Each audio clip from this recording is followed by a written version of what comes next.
I love John Wick. It's exciting to be able to come out and spend time in LA with the people behind it and kind of learn how they put it together is amazing. It reminds me of the kind of action movies my dad secretly showed me when I was far too young to watch them. Hi, I'm Mike Biffle, and I'm here today with the 8711 stunt team.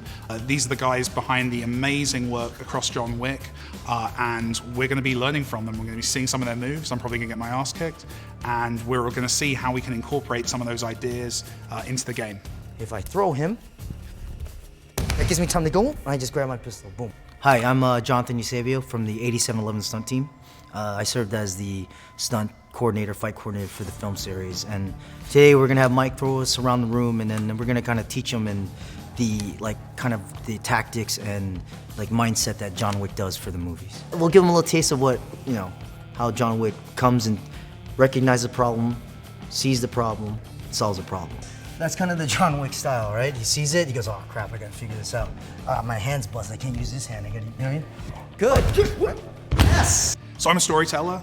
My games often focus on that and telling these interesting stories, and John Wick was such an amazing opportunity. This universe that's fantastical and mythical, has these larger-than-life characters, secret society, all that good stuff, that meaty story stuff. And I wanted to tell a story that kind of translated that universe into a game's context. We were working on a bunch of other concepts for games, and then Good Shepherd came to us with this idea of potentially making a John Wick game. I didn't believe it at first. I'm a massive action movie fan. When we got that opportunity, we just dove in. We started building prototypes and experiments. I was very cautious because I didn't want to make a bad John Wick game, because this is important. This is a film franchise that matters. So all I want you to do here is if he goes to the shoulder, I want you to take a step to the side, almost like this hand takes the place of your shoulder. Let him come to you. Yes. We wanted to build a game and an approach to playing that was completely focused on being John Wick. It's a good transition from the film world to the video game world. It's not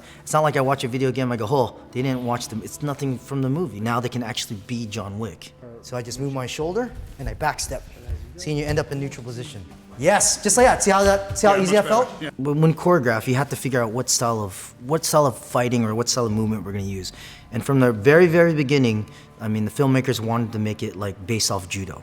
So judo, it's all based off momentum. So when you're watching John Wick, the thing that strikes you first about the fight scenes is the momentum, is the energy, that kind of forward push through the space. That's part of all of the films. But we also wanted to get that sense of strategy, of decision making. So that's a balancing act, because we don't want to make a game that's so slow that you're making decisions and it doesn't feel like it has the energy of that action scene. But we also didn't want to make a game which felt like a dumb shoot 'em up. He's basically moving, so one, he knows what's behind him at all times, and having something between him and more threats. So all his choreography or all his movements, there's a purpose to everything, there's an intent. And from here, almost just grab his, palm his, there we go, let's go to that, and let's just walk it, 1, 2 steps, yes. Remember, John Wick always moves.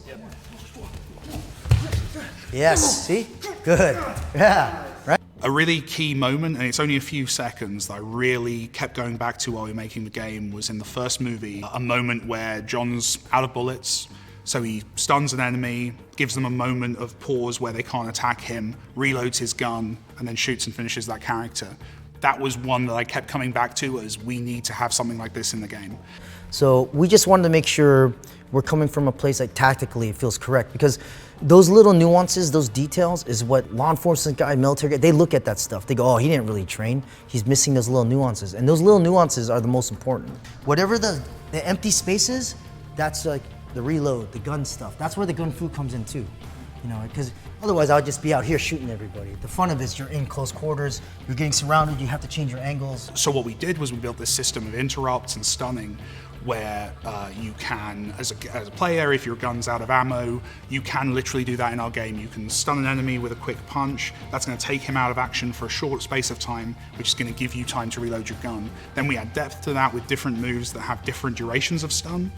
So it might be the case that you can actually take someone down, right down to the ground, and it's going to take them a while to get back up. That's going to give you more than time just to reload your gun. You can take out their 2 buddies behind them while they're still staggering back up. Now from here, this hand that's on his face, I'm gonna almost make a circle, like a big circle like that. See? See, everything's big. Then from here, I'm gonna hit him in the kidney. Then I'm gonna make another circle with this hand. I break his arm. Then I use this as my fulcrum. So now your 180 is not from the wrap, it's from my shoulder. Goes back to where it started. The replay was something, it was actually something that came from Lionsgate Games and from the filmmakers, was that they were seeing this game that was cool and strategic and kind of let you play as John Wick, but crucially you weren't getting the experience of being John Wick in the movie. We wanted to give a mode to the game and an ability to the game to let you see a fight you just taken part in and that you just kind of choreographed through your own play as essentially a little movie. And that's what the replays are. And we had to do a lot of work to build that up, but we're really happy with where they went. And action! That's it.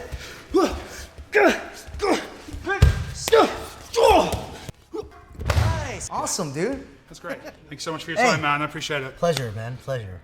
Oh, I'm tired. I'm tired. I just want to give you a little glimpse of like, you know, what we do in the film and how we kind of, our thought processes and how we do these things. That's the thing, is bringing that thought process to bear. A, it's going to help us with the animation, but B, it tells us how we're going to teach the players to play the game. Exactly. We want the player thinking in that way. We want the player making those tactical choices. Yeah. It's going to be great. Oh, you did a good job, man. As it shows. I'm a little hard. Yeah, no, I've worked hard. No one can say I didn't work hard. No, really good job. Thank you, man. I appreciate it.